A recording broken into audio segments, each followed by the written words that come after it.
بسم اللہ الرحمن الرحیم۔ السلام علیکم ورحمۃ اللہ وبرکاتہ۔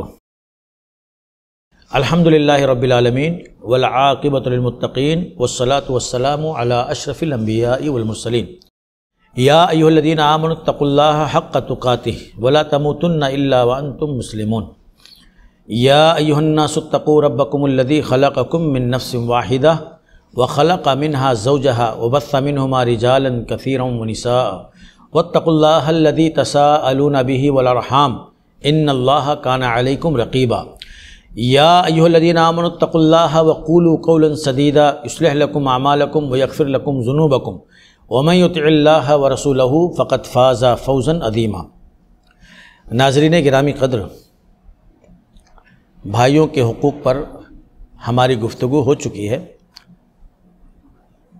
آئیے لگے ہاتھ ہم بہنوں کے حقوق کے تعلق سے بھی بات کر لیں۔ وہ ہستیاں جنہیں اللہ تعالیٰ نے کسی کا بہن بنایا ہے، ان کے بھی حقوق اللہ تعالیٰ نے بھائیوں کے اوپر عائد کیے ہیں، اور ان حقوق کی پاسداری ضروری ہے، ان حقوق کی ادائیگی ضروری ہے۔ بہنوں کے ساتھ جو رشتہ بنایا گیا ہے اللہ کی طرف سے، قدرت کی طرف سے، قدرت نے جن کی بہنیں بنائی ہیں، ان بہنوں کے حقوق اسی نے بتلائے ہیں اور اسی نے ذمہ داریاں عائد کی ہیں۔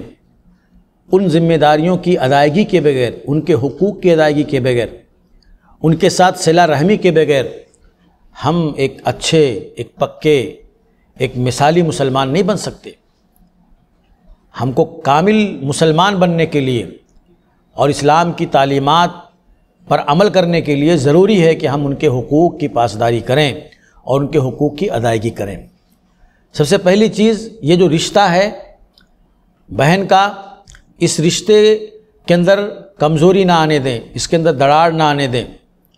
ان کے ساتھ حسن سلوک، ان کے ساتھ اچھا برتاؤ اور ان کے ساتھ حسن اخلاق، یہ تو دوسرے مسلمانوں کے ساتھ ضروری ہے، تو وہ تو زیادہ ہمارے حسن اخلاق کے مستحق ہیں، زیادہ ہمارے اچھے برتاؤ کی محتاج ہیں۔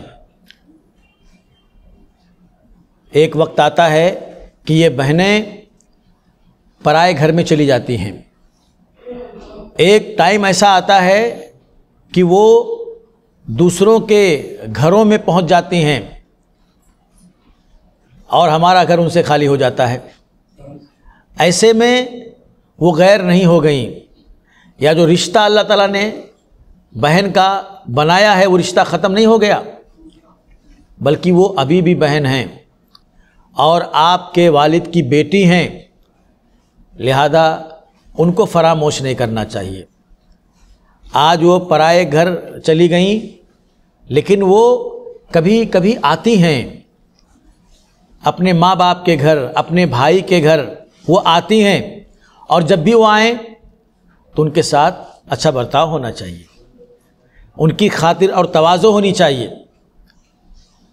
اور تحفے تحائف کے ذریعے سے ان کی حوصلہ افزائی ہونی چاہیے۔ ان کو یہ محسوس ہو کہ اگرچہ ہم پرائے گھر میں جا چکی ہیں، لیکن پھر بھی میرے بھائی ہمیں چاہتے ہیں، میرے ماں باپ ہمیں چاہتے ہیں، میرا وہ گھر ہے، میرا وہ گھر تھا اور رہے گا۔ بہت دکھ ہوتا ہے ان بہنوں کو جب وہ بہنیں اپنے ماں باپ کے بعد اس گھر میں اس سلوک کو نہیں پاتیں، اس برتاؤ کو نہیں پاتیں، اس گرم جوشی کو نہیں پاتیں، اس محبت کو نہیں پاتیں جو ان کے ماں باپ سے ان کو ملتی تھی۔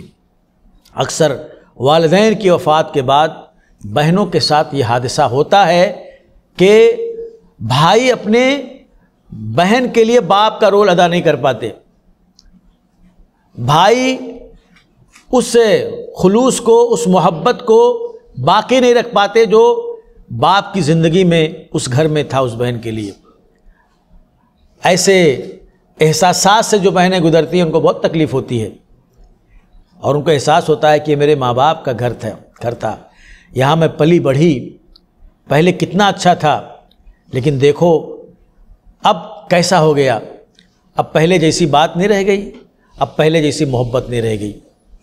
تو صلہ رحمی اپنی بہنوں کے ساتھ بھی ہونی چاہیے، رشتے کو باقی رکھنا، رشتے کو مضبوط رکھنا، اور حسن سلوک اور محبت کا برتاؤ کرنا، یہ بھائیوں کے لیے بہت ضروری ہے اپنی بہنوں کے ساتھ۔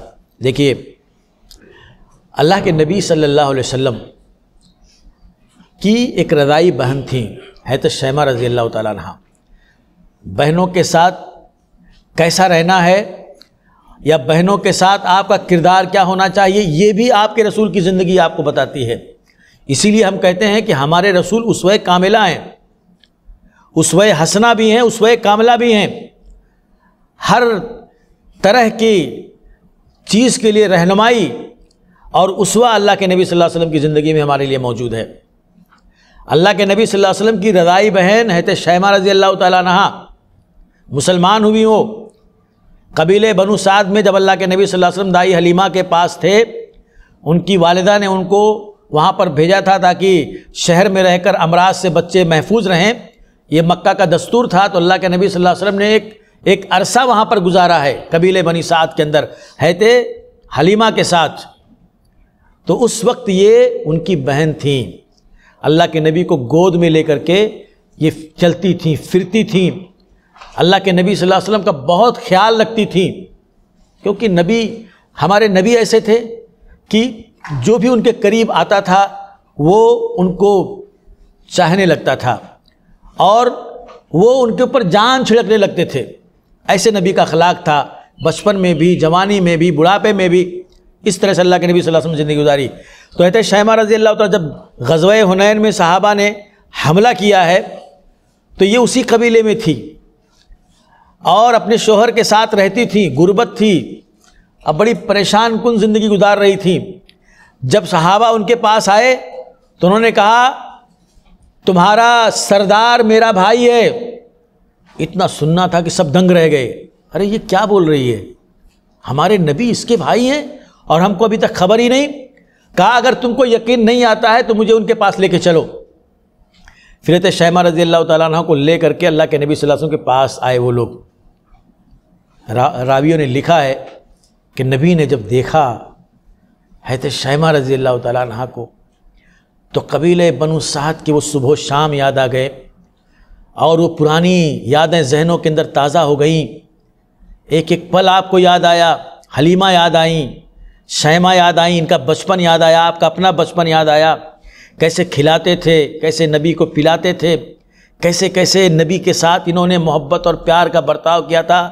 وہ پرانی یادیں ذہن سے نکل کر نظروں کے سامنے آ گئیں تو نبی کی آنکھوں میں آنسو آ گئے اور آپ نے اپنی چادر بچھا دی، کہا لوگوں ہاں یہ میری بہن ہے، یہ بہن ہے محمد رسول اللہ علیہ وسلم کی، انہیں چھوڑ دو۔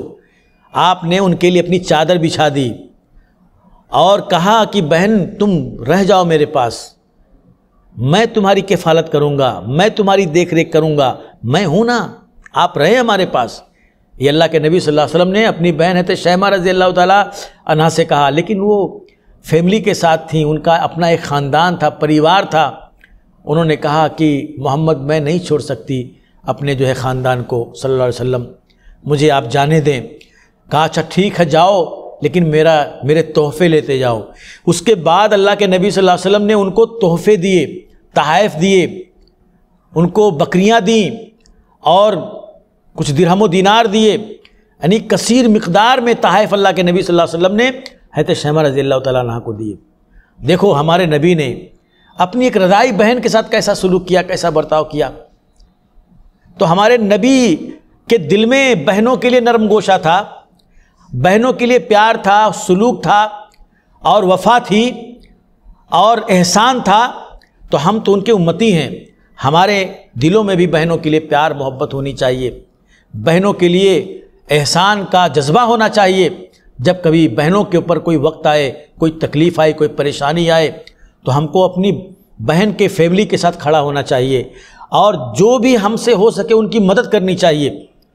بڑے افسوس کی بات ہے کہ والد کے وفات کے بعد بہنوں کا جو حق ہوتا ہے ان کی پراپرٹی میں وہ تک بھائی نہیں دیتے، اور جب بہنوں کی طرف سے مطالبہ ہوتا ہے تو ناراض ہو جاتے ہیں اور ایسا ری ایکشن دیں گے، ایسا رد عمل دیں گے، ایسی جلی کٹی سنائیں گے کہ بہنوں کی پھر ہمت نہیں ہوگی کہ دوبارہ ہم بھائی سے ابا کی پراپرٹی کے بارے میں سوال کریں، جبکہ جانتے ہیں کہ بہن تکلیف میں ہے، جانتے ہیں کہ بہن کے حالات اچھے نہیں ہیں، جانتے ہیں کہ بہن پریشانیوں سے گزر رہی ہے اور ان کا اچھا خاصا چل رہا ہے، بہترین کاروبار چل رہا ہے، ابا کا جو بزنس تھا اس کو لے کر کے بیٹھے ہوئے ہیں، ترقی کر رہے ہیں، لیکن بہن آ گئی، بس 2-3 دن خاطر تواضع کر دیا، اس کے بعد کچھ تحفے تحائف دے کر کے رخصت کر دیا، تو سمجھتے ہیں کہ بہن کا حق جو ہے ہمارا ہو گیا، پراپرٹی میں جو حصہ تھا، لاکھوں کی جو پراپرٹی میں جو حصہ ہے وہ معاف ہو گیا۔ اور بڑے افسوس کی بات ہے، کہتے ہیں کہ شادی کر دیا تو تمہارا حق ادا ہو گیا، تمہارا جو حصہ تھا وہ شادی میں لگا دیا۔ شادی باپ تو بیٹی کے ساتھ ساتھ بیٹوں کی بھی تو کرتا ہے، بیٹوں کی بھی شادی کرتا ہے، تب یہ نہیں کہتا کہ میرا جو حصہ تھا وہ ابا نے میری شادی میں خرچ کر دیا، تب یہ نہیں کہا جاتا۔ لیکن بیٹی کی شادی کی ہے تو بھائی کہتا ابا نے تمہارا جو حق تھا وہ تمہارے اس میں خرچ کر دیا، اب تمہارا کچھ نہیں ہے۔ یہ برتاؤ بہنوں کے ساتھ، یہ سلوک بہنوں کے ساتھ، ان کا حق مار کر کے لوگ بیٹھ جاتے، ان کا حصہ پراپرٹی میں نہیں دیا کرتے، یہ ان کے ساتھ صلہ رحمی نہیں ہے، یہ ان کے ساتھ دھوکہ ہے، یہ ان کے ساتھ بے وفائی ہے۔ دیکھیے بہنوں کے ساتھ صحابہ کا کیسا طریقہ تھا، صحابہ کا کیسا حسن سلوک تھا، صحابہ کی قربانیاں بہنوں کے لیے کیسی تھیں۔ حضرت جابر بن عبداللہ رضی اللہ تعالیٰ عنہ ایک جلیل القدر صحابی ہیں، آپ پڑھیں ان کے بارے میں، جلیل القدر صحابی ہیں، ایک عالم دین تھے اور حدیث کے بہت بڑے عالم تھے۔ ایک حدیث کے لیے انہوں نے مصر کا سفر کیا تھا، مصر گئے تھے صرف ایک حدیث لینے کے لیے، یا غالباً روایت کیا گیا شام گئے تھے ایک حدیث لینے کے لیے۔ اتنا لمبا سفر، آج تو الحمدللہ ہر چیز ہم کو جگہ پر مل رہی ہے۔ یہ ہمارے اسلاف تھے جنہوں نے ایک ایک حدیث کے لیے سفر کیا اور کئی کئی دنوں تک وہ گھوڑے کے اور اونٹ کے پشت پر انہوں نے اپنی دن اور رات کاٹے۔ یہ قربانیاں تھیں، تب جا کر کے اللہ کے نبی صلی اللہ علیہ وسلم کے فرمودات جمع ہوئے۔ تو حضرت جابر بن عبداللہ رضی اللہ تعالیٰ عنہ کے بارے میں بیان کیا جاتا ہے کہ ان کے والد جنگ احد میں شہید ہو گئے، اور وہ کہہ کے گئے تھے بیٹا اگر میں جنگ میں کام آ گیا تو میری یہ ان بیٹیوں کی ذمہ داری، 9 بیٹیاں تھیں یا بعض لوگوں نے کہا 6 بیٹیاں تھیں، بہرحال اگر 6 بیٹیاں بھی اگر ان کی تھیں تو 6 بہنیں، 6 بہنوں کی ذمہ داری، ان کی پرورش، جبکہ وہ چھوٹی تھیں، ان کو پالنا پوسنا بڑا کرنا یہ معمولی ذمہ داری ہے، اور اس کے ساتھ ساتھ ان کا بہت بڑا قرض بھی تھا لوگوں کے اوپر، اس کو بھی حضرت جابر بن عبداللہ کو ادا کرنا تھا۔ لیکن وہ جھجھلائے نہیں، ابا شہید ہو گئے، جھجھلائے نہیں، گھر کے دروازے پر بیٹھ کر کے افسوس اور دکھ کا جو ہے تاثر لیے ہوئے گھر کے دروازے پر بیٹھے تھے۔ اللہ کے نبی کا وہاں سے گزر ہوا، نبی نے پوچھا، بتایا، نبی نے ان کو دلاسا دیا اور بھروسہ دلایا کہ تم گھبراؤ مت، اللہ تعالیٰ ضرور مدد کرے گا اور تمہاری پریشانیاں ضرور دور ہوں گی۔ الحمدللہ قرض بھی ادا کر لے گئے، اور اس کے ساتھ ساتھ اپنی بہنوں کی انہوں نے بہترین پرورش کی، اور سب سے بڑی قربانی یہ ہے کہ اللہ کے نبی صلی اللہ علیہ وسلم کے پاس آئے اور کہا اللہ کے نبی میں نے نکاح کر لیا ہے۔ کہا کس سے کیا؟ تو انہوں نے اپنی عمر سے زیادہ بڑی عورت کا نام بتایا، تو اللہ کے نبی نے کہا تم نے کماری لڑکی سے شادی کیوں نہیں کیا؟ تم کمارے تھے، کماری سے شادی کرتے۔ کہا اللہ کے نبی میری بہنیں چھوٹی چھوٹی ہیں، میں نے سوچا کہ میں ایسی عورت سے شادی کروں جو شوہر کے حقوق ادا کرنے کے ساتھ ساتھ میری بہنوں کی ماں بن کر بھی زندگی گزار سکے، اور ماں کا رول ادا کرے، میری بہنوں کی پرورش کرے، ان کی چوٹی باندھے، ان کو جو ہے ان کی ساری ضروریات کو پوری کرے، ان کے مسائل کو سمجھے۔ اس لیے میں نے ایک بڑی عمر کی عورت سے، خاتون سے شادی کی ہے۔ یہ کتنی بڑی قربانی ہے بہنوں کے لیے، یہ جذبہ ہونا چاہیے۔ بہنیں بڑی پیاری ہوتی ہیں، بڑی محبوب ہوتی ہیں، اور بہنیں بہت اپنے بھائیوں سے محبت کرتی ہیں، وہ اگرچہ اپنے شوہر کے گھر ہوتی ہیں، لیکن جب کبھی بات بھائی کے آن کی آتی ہے، بھائی کے وقار کی آتی ہے، تو وہ اپنے شوہروں سے لڑتی ہیں، وہ اپنے سسرال والوں سے لڑتی ہیں، اپنے بھائی کے لیے، اپنے ماں باپ کے لیے، اپنے میکے کے لیے۔ یہ ان کے اندر کی جو غیرت ہوتی ہے، جو انا ہوتی ہے، جو اس گھر کے اندر پلی اور بڑی ہوتی ہے، وہ ان کے ساتھ ہوتی ہے، اور زندگی بھر وہ کبھی اپنے بھائی اور اپنے ماں باپ کی برائی اپنے سسرال میں نہیں سن سکتی ہیں، وہ دفاع کرتی ہیں۔ تو یہ ان کا دل ہوتا ہے، یہ ان کا کردار ہوتا ہے۔ تقریباً ساری بہنیں ایسی ہوتی ہیں، لہذا بہنوں کی قدر و قیمت کو سمجھنا چاہیے، اور زندگی بھر یہ جو بہن کا رشتہ ہے اس کو نبھاتے رہنا چاہیے، صلہ رحمی کرنا چاہیے۔ کبھی اگر بہن ناراض ہو جائے، ناخوش ہو جائے، تو اس کے گھر پہ جا کر کے اور اس کو منانے کی کوشش کرنی چاہیے۔ جب ماں باپ نہ رہیں تو بھائیوں کی ذمہ داری اور بڑھ جاتی ہے، اور بڑھ جاتی ہے۔ کبھی ان کو یہ محسوس نہیں ہونے دینا چاہیے کہ ابا نہیں رہے، اماں نہیں رہیں تو تمہاری عزت کم ہو گئی، تمہاری پذیرائی گھر میں کم ہو گئی، یہ کبھی ان کو محسوس نہیں ہونے دینا چاہیے۔